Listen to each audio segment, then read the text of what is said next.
you want to start, or do I start? I'll start. Okay, so hello, my name's Xiao from Pong. This is I'm also with Irfan. We are Group 5, and this is our project presentation. Um, we built this web app to show um, housing prices and how homes are being bought and sold uh, as an effect of COVID-19 and comparing it to the 2008 2009 housing crisis. And just to give a good visualization of how home prices and rental prices have changed over time. So in this first graph, we have a choropleth graph that you can see um, with data from 1975 to 2017. We have the slider to show the change in the home price index based on this range. And to see that difference from 1975 to 2017. And as you can see, that it's gradually raising over time from 2017 to where houses were probably a lot cheaper in 1975, where it's all yellow down here. And if a user wants to see the trend of a specific state, you just enter in the state code, and you see Texas, the housing price index rises over time up to 2017. And this is using data from Freddie Mac. Yeah, and we do notice a plateau around between 2008 2009, but then it keeps increasing afterwards up until this day for Texas. Right. So this is the Zillow data set. Here we're looking at how home value index by state. It's pretty much the same approach, except it's using data from 1997. Some of this data is missing in the data set to 2021. You see California is very high compared to the rest of the country. And so there's like places in Washington like Seattle. If you look at this graph here, Texas, you can see, or I guess California would be a better example. If you look at the graph, you can easily tell when the housing crash happened, and it's slowly recovering over time. We can view this by state, counties, or cities. So this is how it would look on the counties if you want a really specified view of which counties are going through an increase. And again, that changes with time.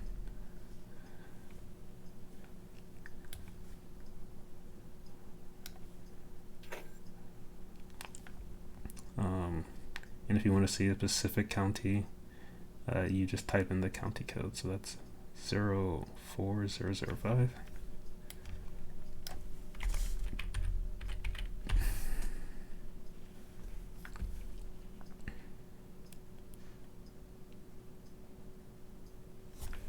And you see for Coquino County, a similar effect. The housing crash around 2008 2009, and then the home value price increasing, or home price index increasing again.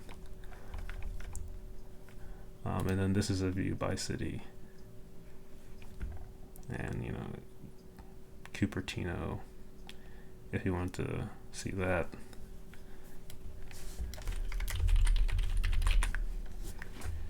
This is the data for Cupertino. Steady increase. Maybe you don't see that much of a dip during the housing crisis, but if you chose a different city, yeah, you'd probably see that. And in this bubble graph, you could see like the intensity. So these are the ones in purple, and the largest ones have the highest housing price index or housing value index, whereas these smaller circles different colors have lower ones. But in this graph, they're pretty small because we made them any larger. There's a lot of points, so we need to make them really small.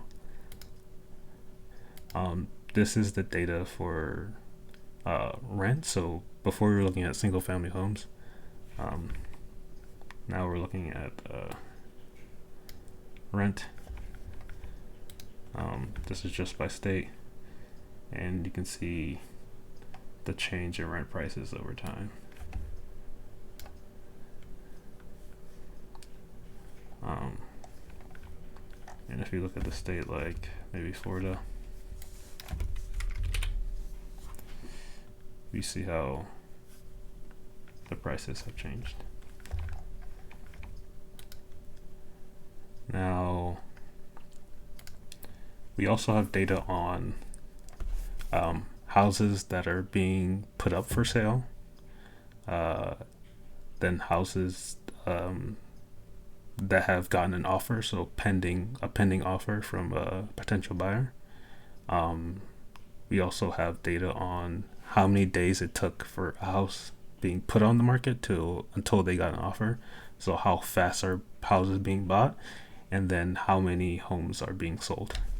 Um, if you look at just maybe we go to 2019 or 2020 for this year for COVID, we see a lot of places in Texas they're selling.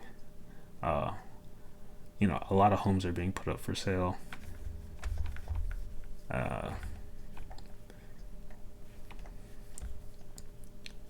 So this is by city as well. So let's look up Houston.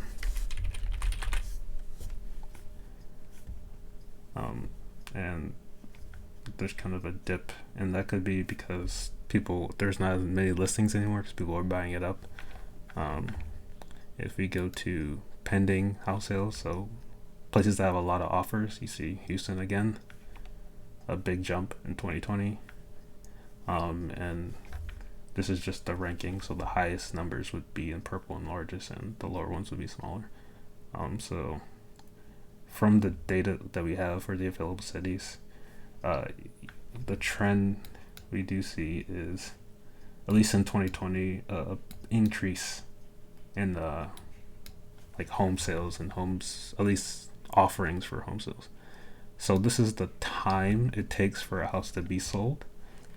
So if it's really small, like in this purple, that means it's only 21 days to sold. So like the smaller the better. That means houses are being sold really fast. And if you look at something like Austin, you can tell homes are being sold extremely fast. And then finally, we have the number of homes being sold. Again, in a place like Austin, at least in 2020, a lot of homes were sold, about 3,300.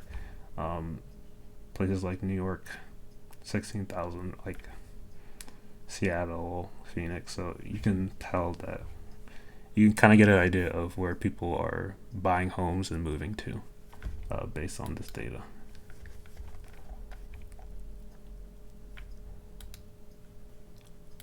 So Irfan's going to go over the home value forecast, which is part of our data modeling. Yep, thanks, y'all.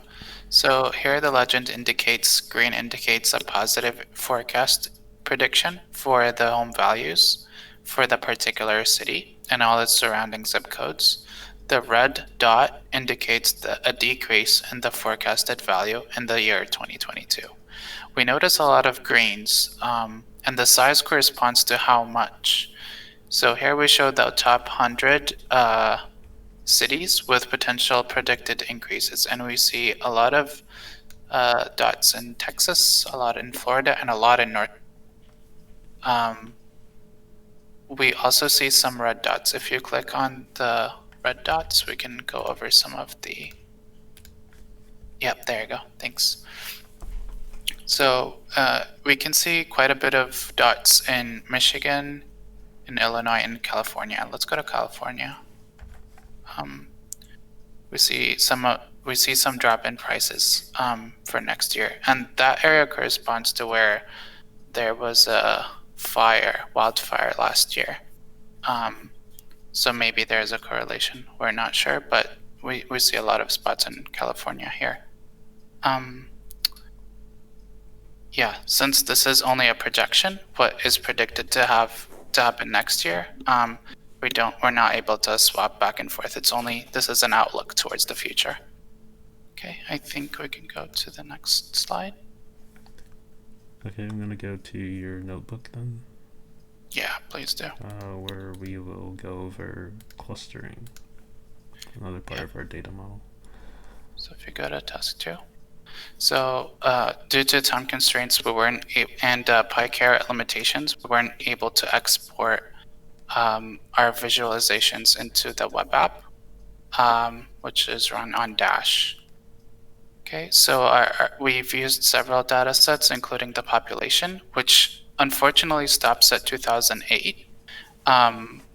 We have the population statistics, including net population change, net migration, and population estimate for quite a bit of United States cities. However, we note that it stops at 2008, and that's one of our data set limitations.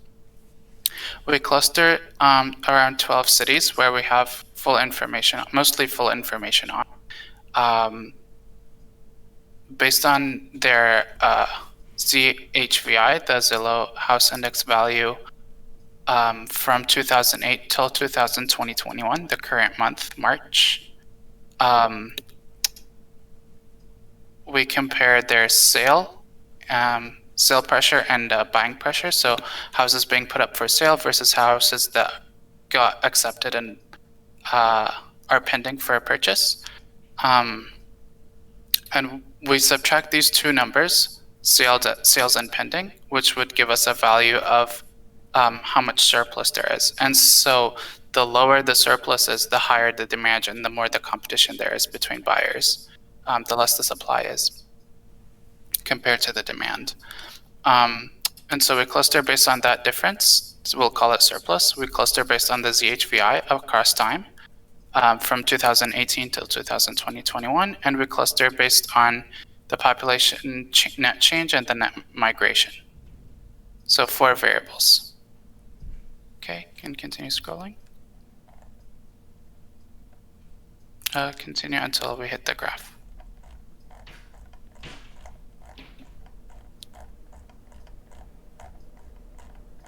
We use PyCaret. Okay, stop right there. So we decide using the elbow method that the optimal number of clusters is 4. And if you scroll up, we can see that the data set clustered in tabular format, and scroll to the very right. Scroll to the second table. A little bit down. Oh, sorry. No worries. There we go. Stop right there, and then scroll to the right so we can see the last 2 columns. Okay, awesome. So here, our first cluster, cluster 0, we note that the ZHVI value is around 80,000 to 90,000, so it's a little low compared to other clusters. So they're kind of cheap. And we also note that the population change as of 2008, this is old, it's probably decreased more, is slowly. It's not increasing, it's decreasing actually. So there is less demand. And we can see the surplus is kind of stagnant, it's not changing too much. So that indicates there isn't that much buying pressure. There isn't much competition between buyers. Cluster 1 is a big cluster. The ZHVI value is pretty high as of 2021. And we notice population increases in that cluster quite a bit. And we also note that there is a decent trajectory of increase in housing surplus, which means that there is a lot more homes are being offered for buying than being bought, but this also indicates that there's a lot of real estate activity going on. So there's building, so it's a developing kind of city. And I think those cities aren't too big, except Jacksonville. And then our cluster 2 is a cluster where we don't have information for the housing surplus, so it's on its own, but it fits in with cluster 1. And then cluster 3, we note that the surplus is the least compared to the others, and the population increase is kind of increasing, but not too much. But the ZHVI is quite extensive at around 300,000, so it's a little pricey. And we note the California kind of cities. Okay, scroll down to the visual. Unfortunately, weren't able to get the labels on here, but the San Antonio one would be the light yellow one. We notice a little cluster on the left, which consists of our cluster twos, our cluster zeros, and a big chunk in the middle, which consists of our cluster, I think, ones. Yeah. And then on the right, we see our cluster threes. So there is a bit of distinguishing with our metrics. Okay, scroll down. So Okay. the silhouette score here shows it's to validate our 4. Again, cluster 2 is off, and the reason is for that. And this is a 3D dimension. TSNE, I forgot to mention, and PCA are both dimensionality reduction methods. So we reduce our mini feature lists into two or three different features while maintaining the information. And here we cluster, and we see a little bit of similarity where things are being placed. But I'll continue scrolling. Again, cluster 2 stands out. Cluster 0 and 3 are of similar sizes. Cluster 1 has the most. Our sample size is small, so it's really hard to balance things out when we have a small sample of 12 cities only. Okay, and I think that is all. But yeah, we grouped cities similar together, and we were able to have a peek on how real estate and the housing market has been going on in each of these cities.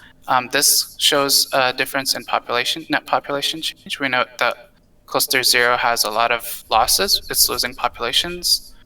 Cluster 1 is gaining population, and cluster 2 is gaining a lot of population. Okay. Okay, and that is all. Thank you for watching.